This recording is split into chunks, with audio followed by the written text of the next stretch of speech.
two, not take four, take two of Friday night baking with sparkles. I didn't plug my headset mic in because I was going to take 15 minutes to untangle the cable. Anyway, in case you missed the first one, I'm going to talk about rules for life, rules in the kitchen, how I like to break the rules, and how I make my Oreo biscuit snowballs. I've actually already made some, and I've made some more. So what I was saying in the first video is how I break up the biscuits. Now, it's good stress release. I literally, just smash the shit out of it.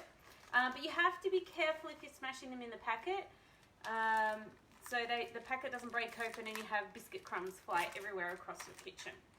So that's the first bit, just smashing out your biscuits, right?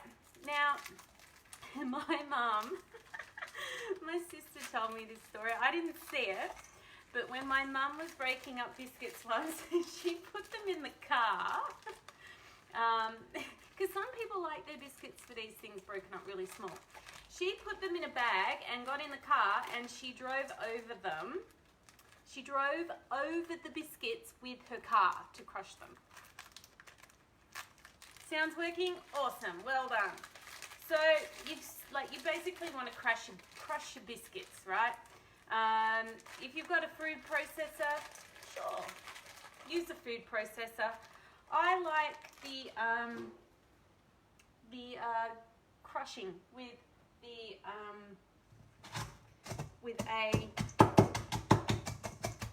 This may not be the most practical life to do actually. Now that I'm here and you're listening to me crush biscuits in a metal bowl. But as I started talking about is rules. I don't like following strict rules with recipes. Hi Belinda, unless of course it's a packet brownie mix or muffin mix, which you may have seen me cook before. But of course, let's reflect on rules in life. I had a teacher tell me once, rules are breakable and rules are for the masses. And, I really took this to heart, that, sometimes following the rules that everyone tells you, or you must do this thing to be successful or to be happy or to whatever. I've never been a lover of rules, and it really shows up in the kitchen. But if I watch you do it once properly, I like to go and then do my own version. All right. So some people, when they're making their biscuit snowballs, like the biscuits super, super smooth. I actually don't mind my Oreos for my Oreo biscuit balls being a little chunky, right? So you crush your biscuits to whatever consistency you like. Right, now this is where it gets fun, right? So biscuit snowballs, you add some cream cheese. Oh shit. You don't put the box in with the biscuit. And you add some condensed milk. That is the kind of standard rule. Exact measurements, I couldn't freaking tell you. You're gonna have to Google the perfect recipe, like if you want to know the exact measurements. But a little bit of cream cheese, just to sort of stick everything together. I've used 1.5 packets of Oreos. That can go in the bin. 1.5 packets of Oreos, and I tend to just add some condensed milk. I just tend to just chuck some in, right? Not the whole can. If you put the whole can in with only 1.5 biscuits of Oreos, it's going to be too runny, right? But this is where, so it's all sticky all over my fingers. Crap. All right, just a little bit more. Put that aside. My cat is looking at me as if to say, what the hell are you doing, mother? Not that she knows what, anyway. So I like to have fun fun in the kitchen. I like to, you know, guess a little bit with the ingredients and sort of that sort of stuff. Excuse me while I wash my hands. I've got condensed milk all over them. All right, now, added in a bit of cream cheese, added in some condensed milk. This is where I go off recipe, but trust me, it works. All right, you know that caramel chocolate? Like, I love caramel chocolate. Like, I buy a block of that, and it's, you know, really hard to just not eat the whole block in one go. Anyway, what I do is I get about a third to half of a block of caramel. The phone's actually sitting on top of my microwave, so hopefully melting the chocolate doesn't actually heat it up, doesn't stuff up the thing. Melt the chocolate in. So while that's melting, mix up your biscuits, your condensed milk, and your cream cheese. Sort of smush it all together. Once when I was making these, I put in like 2-3 packets of Oreos, like 2.5 packets of Oreos, not quite 3 packets because I actually will admit that I ate some. And it was just too many Oreos, and, you know, attempting to mix it and stir it all together, Oreos went everywhere. So while your chocolate is melting, and keep an eye on it so you don't over melt your chocolate, which I did once before, you mix all that in. Now the cream cheese, I had let it sit out of the fridge for a little while, so it's actually mixing in quite nicely. But like I said earlier, if you've just popped into the live, I just kind of guess the total amount of ingredients. Now, this is where I go off recipe, and I add in the caramel. I put in about a third. You could actually probably put in half. Depends on how much of a sweet tooth you have. Now, I do intermittent fasting, so since I've been doing that, I have actually noticed my sweet tooth, or my craving for sugar and chocolate, has dropped off a little bit. So that's in there. Mix all that in. Now, first time I made snowballs, I mixed it all in, and then I rolled the snowballs straight away. And it was like, yeah, Belinda's put in here, using your intuition is half of the fun. Yeah, it is with cooking. I just like to sort of throw stuff in and, you know, taste test it as I go, and, you know, that kind of thing. Anyway, so the caramel is in, everybody. I'm going to show you some I prepared earlier. Instead of using caramel, I had a block of Lindt chocolate with honeycomb in it, so I melted half a block of that and put those in, and it made 24. There's now 22 left, and it tastes quite nice. It's not overly sweet. So back to this, right? So you've mixed it all in, and this was one of the first time I missed putting in the cream cheese. So if you don't like cream cheese, you can actually make them quite successfully without cream cheese. I'm just going to get a spoon.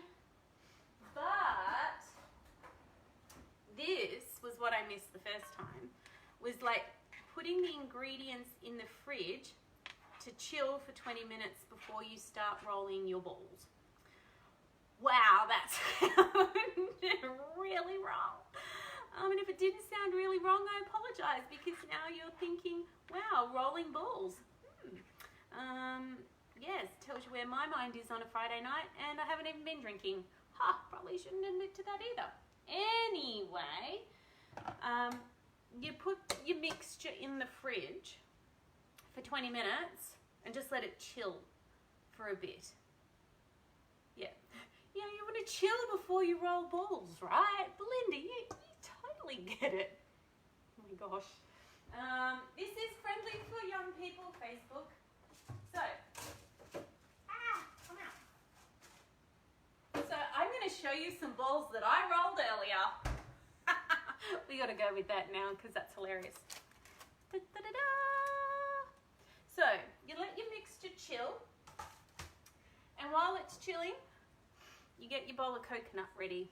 So I just bought the desiccated coconut. It's a little finer, but you can get the, I don't know what they call it, but you can get it's more like little, it's shredded. That's what they call it. Golly. You can get shredded coconut to roll your bowls in as well, if you prefer, if you like a bit more of a chunky coconut on your bowls. Anywho, so while that's chilling, yes, yeah, I'm going to be Prime Minister one day. You can all look back on this live and have a little giggle and go, I remember when she talked about rolling balls in coconut. Anyway, back to where I was going with this. As you can tell, this is all unscripted and this is totally me. So while you're waiting for your mixture to chill, so you can then roll balls, you get your coconut ready. You might want to wash your containers and do your stuff. I'm going to put the rest of my condensed milk in a little container just to pop it in the fridge so I can have my kitchen tidy, so it's, you know, being organized. Oh, so good.